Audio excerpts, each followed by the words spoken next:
Well, good morning. As many of you know, the emerald ash borer is taking its toll on our trees.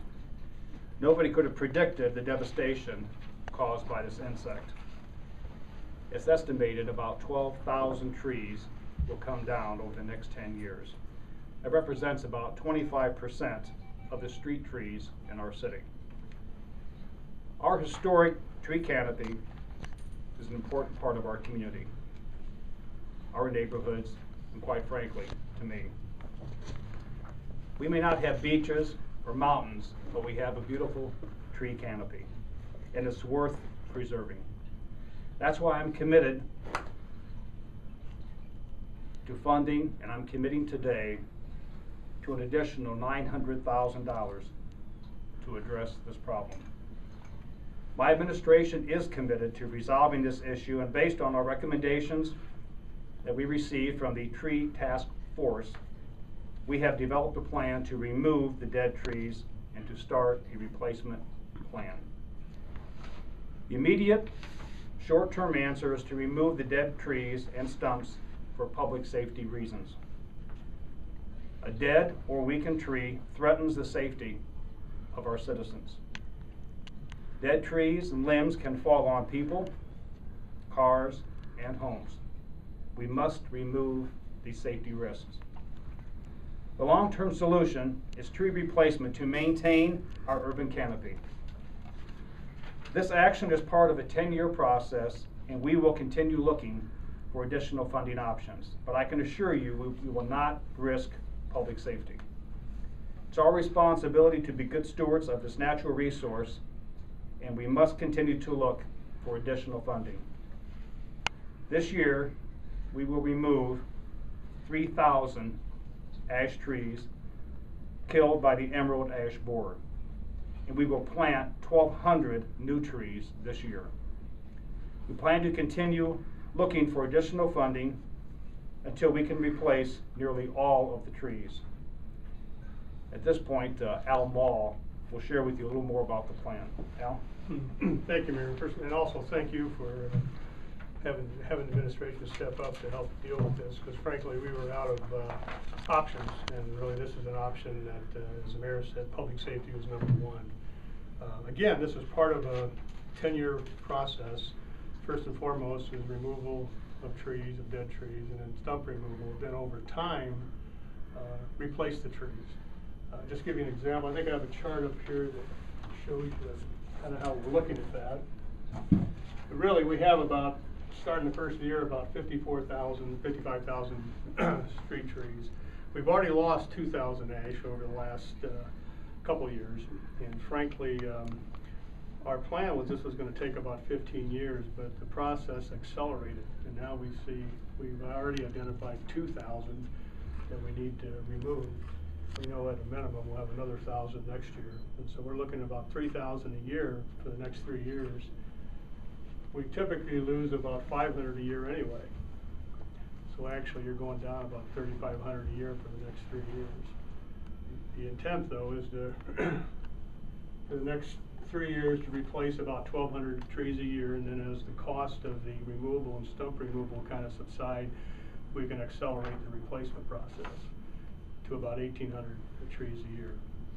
But the next 3 years, the next 3 years, as the Mayor indicated, we'll fund $900,000 this year. 400,000 of that will go just to removal. We can't do it. We can't remove trees. We don't have the resources to remove trees on the streets or the manpower. And we can't. We do remove them in the parks. We do some of the removal. Frankly, I think we will remove a portion of that anyway, won't we, Steve? The stump removal, we don't have the equipment for. We can't do that. We always contract that out. So,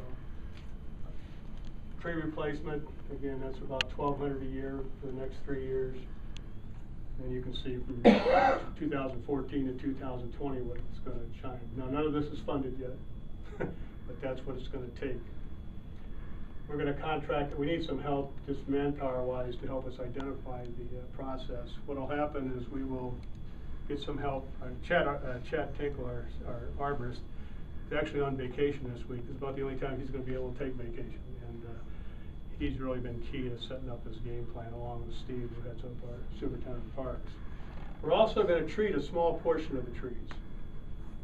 And basically what we'll be doing is treating, as you look down Clinton Street, we'll be treating the real visible ones in Fryman Square, hope that that works. And there's no guarantee, but we'll have to treat forever. But we'd like to retain this canopy as you come into the Clinton quarter of the city.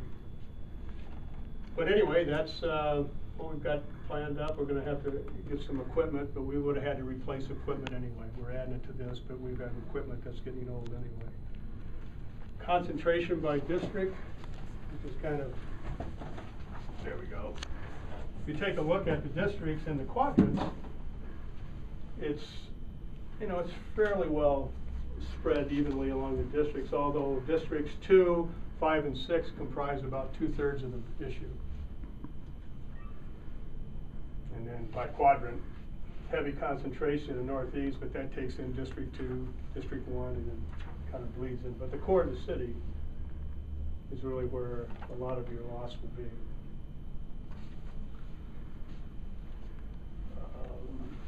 I think, and then if it's taking a, I think Steve, we had a chart. Let's give you a, it's not very clear, but all the red dots will show you where. Now the challenge we'll have, and I think as we go forward, the citizens, the major challenge as we begin to remove this, we plan to notify any citizen that's going to have a tree removed. We'll let them know ahead of time. We'll also let the ones know that are going to be replaced ahead of time.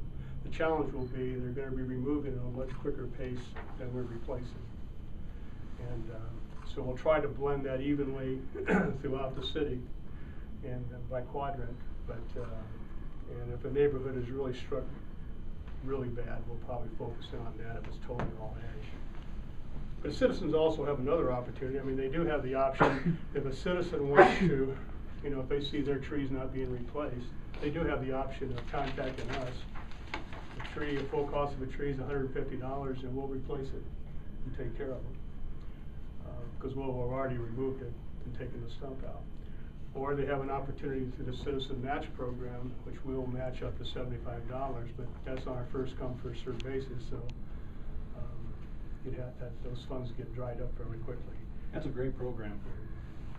Whoever started that had a lot of wisdom, a lot of vision. Well, I'd like to take credit, it wasn't me. I think it was probably back in the days that you were on, probably was you back at City Council, okay. I should have taken that lead in.